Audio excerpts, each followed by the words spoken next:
Hello and welcome back to another episode of Kerbal Space Program, Cool Things to Build. My most viewed video ever was the Kerbal Space Program Water Strider, which was a cool watercraft I made. It didn't actually work, so I thought what I'd do today is make a really cool speedboat that does actually work. So it's basically a little Mark II pieces, two of the smaller jet engines, and then basically what you want to have is a lot of surface area on the bottom of the ship. So I have 4 of the Delta wings with 4 wheels on the bottom, and those are below the body using the structural struts. I'm just going to time accelerate up here to get down to the beach, because it does actually take quite a long while to get down to the beach. So yeah, I'm just going to time accelerate down here. You've got to be very careful when you're entering the water. Probably at about 5 meters per second is my preferred sort of timing of going into the water. But yeah, you just got to do a very gentle approach. Here we go, slowing her down. Only problem is it does happen to slide back a bit sometimes, which isn't a desired really effect. But you have to be very careful when you get in the water. It actually floats very well, as long as you enter the water quite straight. There we go. And what I've done is also I've attached a few RCS ports onto this, so it can have a bit of easy turning on it, because what I'm aiming for the other island with the runway on it. But yeah, just turning here. I got 6 advanced canyards, just so I have a bit of extra turning, a bit of extra steering.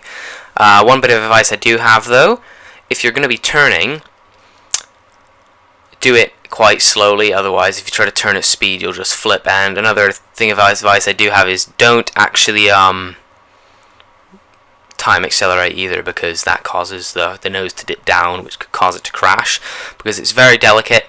As you can see, I'm going to slowly accelerate this up, because if you accelerate too quickly or if you accelerate too fast, just generally up to too high of a speed, then it can cause the nose to go down too far and for it to crash.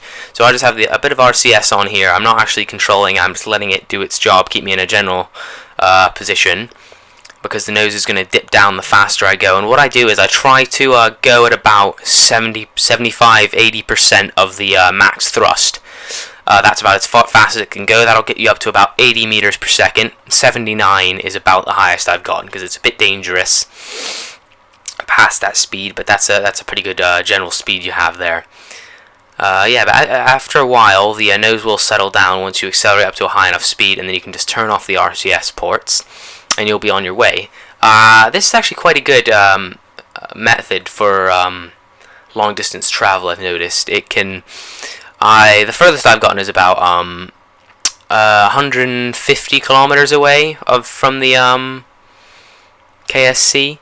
And that only used about a quarter of the tank's fuel, so in theory it could probably go about halfway around the world, but the only problem is that took me a long time, like about half an hour, just because you can't time accelerate. But as you can see, we're moving at quite a rate here. We're already really far away, accelerating very quickly as well.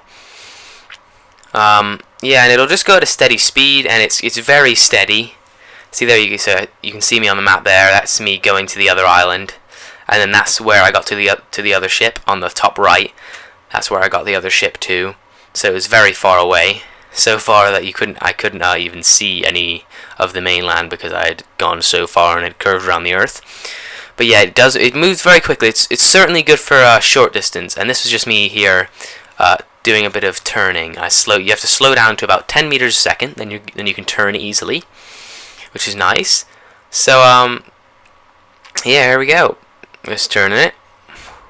Just do little jets of it, and you might not want to have your SAS on while you do this, because sometimes it tries to push you up and down in the water with the RCS, so sometimes I would just turn it off. I kept it on here just with the steer assist.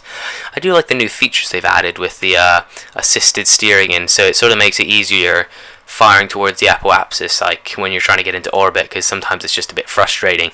And here we go, we're coming in for a landing here, and this is it. I did actually go too quickly in here, because this was just me speeding up anyways in post, but I came in too quick and I just managed to brake. But then here we go. Oh, this was a disaster. I tried to accelerate uphill the wrong way, just badly. That was terrible. But yeah, that's it. That's a speedboat. Thank you very much for watching, and I'll see you guys next time.